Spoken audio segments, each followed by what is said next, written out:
my name's Miff. My pronouns are they, them, and I am the writer, and I'm also performing in the show Stalked. My name is Maud Davey. I am the director on the project, and my pronouns are she, her. Hey, my name's Milo Hartill. My pronouns are they, she, and I am also a performer. My name is Kiki Temple, and I use she, her pronouns, and I am a performer. My name is Bridget Velotis, and I'm the dramaturg, and at the moment, they, them. Hi, my name is Teo Vergara. My pronouns are they, them, and I'm a performer. Hi, my name is Elliot Wood. My pronouns are they, he. I am an actor. We're not going to like my 3 words, they're going to be bleeped. Bold. Messy, Anarchistic, Sharp. body horror, Maniacal. maniacal is good. Cook, smile. Ah, that's silly. audacious, Risky. Mysterious, Also sexy. very sexy, Crazy. queer, Funny. Scary. but spooky. Super ooky spooky. Buzzy. Funny is difficult because it feels audacious. Sophisticated, mature. Super spooky. That's 3 words. Super ooky spooky. Bodacious. It's bodacious and audacious. It's body horratious. The unexpected. Well, it's not like a play. quite multimodal and multi-genre. To me, this feels like very unique. Vignettes and some things reoccur, some things don't. Horniness. Horniness is what they should expect. Scenes will accumulate in ways that hopefully are unsettling, surprising, trying to construct like a larger question. Grubby and messy and sexy and gooey, Humor in darkness. which all sounds very visceral, and I think that's purposeful because it's so about the body. They can expect to laugh, to cry. Hopefully feel seen. The first act is kind of camp parody of gender norms. The last act is trying to articulate potential different ways of being. And the middle 2 acts are like the nightmare. And it's just going to be a very queer, numb production, and hopefully the best thing you've ever seen in your entire life.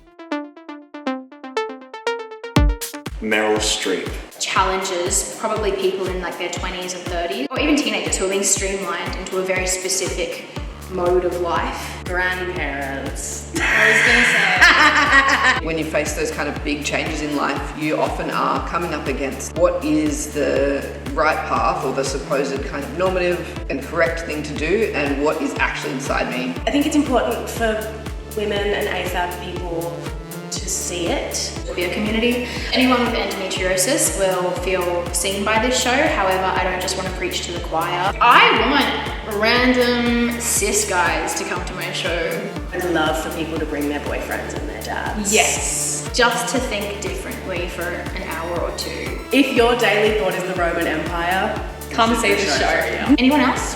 Boss bitches. I want boss bitches to come to this show. Stalked is an exploration of autonomy in 4 acts. I scare some people, but it's still going to be 90 minutes because I truly believe in a 90-minute show. We're looking at the choice to choose, and it's primarily focusing on the choice of having a child. The first act interrogates the social structures that sort of force the nuclear family. The second act looks into the medical world and how that can impact a person's relationship with their body. The third act is looking at the concept of nuking the nuclear family or undoing it or unpacking it. And the final act is kind of a meditation on what a person's life could be in many ways if they really had true autonomy. I want people to say, wow, I've interrogated everything about my entire life and I managed to do it in 90 minutes. What a beautiful, incredible night at the theatre. I love Maud Davey. Fast, but never like rushed. She just does it, and we just go, and we do it, and we make, and if it's wrong, it's wrong, and if it's right, it's great, and we just keep going. Bridget is just, I cannot speak more highly about them as a dramaturg. We just go and get coffees in Brunswick, and they eviscerate my show, and I say thank you. That's what happens. My show is so much stronger now for their work. Bailey Turner, I'm so excited. Oh yeah. best intimacy coordinator. Such a good culture around intimacy in this show. Everyone's very good. Everyone's making me laugh a lot and also get quite emotional. Yeah, non-bind. And our cast is just Myth, Teo, and Milo. Of course, the Kiwi contingent, Kia ora. I'm not allowed to talk about our creative team just yet, but I can tell you that we have some phenomenal artists coming on board, and I welcome them with an open heart and an open mind. Our beautiful producers, Cameron Steens and Brandon Pape, and they are just the best, and they have supported me all throughout this process, which has been so lovely to feel heard, and I just truly trust the whole cast, the whole creative team. I'm so unbelievably excited. Top notch. Such a good question. It's a title that if you say it to a friend, they're going to interpret STALKED. The stalk is that symbol of the deliverance of a baby. It takes away the disgusting humanness of making a baby. Stalk sanitizes birthing in such a way that I think society also tries to sanitize it. Society tells you, you must do this thing, and it's going to be lovely, when it actually is hard and pretty brutal for a lot of people. So I think I just really like the symbol of this bird, and there's such comedy in it that a bird's going to come to your house. But also there's like the threat. It's like Santa. It's like this man's coming to your house in the dead of night. Like a bird's coming to your house in the dead of night delivering a baby. That's terrifying. And I think it's because my last show was called How to Be a Person When the World Is Ending, which is like the longest, most over-the-top title. And then I've gone, okay, let's take it from 10 to 1 this time. Let's make it count. Messiness, both literally and literally. We decided that we would play with blood. Bleeding from my all over the Antipodes workroom floor. When they first squeezed the sauce bottle that was shoved down their pants, and just a tiniest little prick. And I think that to me was really exciting because it said the whole process is going to be and find out. You know, massaging it onto their legs, and it kind of went pink, and it did not look like blood anymore. It looked like kind of disgusting ballet tights or something. To have each other and to have conversations with each other. A really lovely group of people. A lot of us have already cried, and it's the beginning of week 2. It's so sad. It sounds. Okay, everybody, keep going till you cry.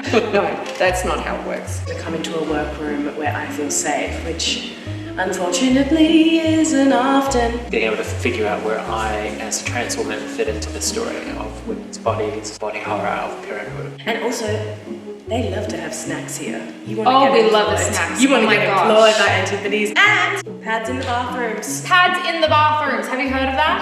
I haven't. Your hair's caught in the brick. What?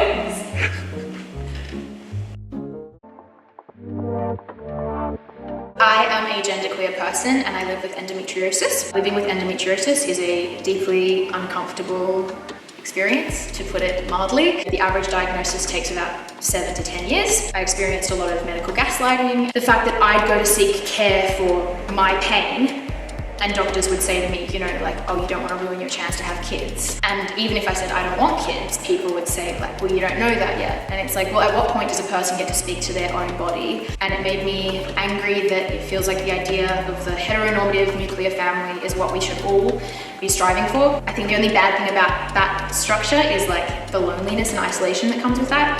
But basically do what you got to do with your life, but don't put it on my body. So I read a lot of queer and Black and feminist scholars. My favorite works have been from Audre Lorde and Larry Wilson and Sophie K. Rosa and Roxane Gay. In terms of theatre makers, I would say it's inspired by Alice Birch's Revolt, She Said, Revolt Again, and Sarah Kane's entire oeuvre. Feminist theatre makers who make stuff that's really impolite and bold and dirty, not traditionally feminine.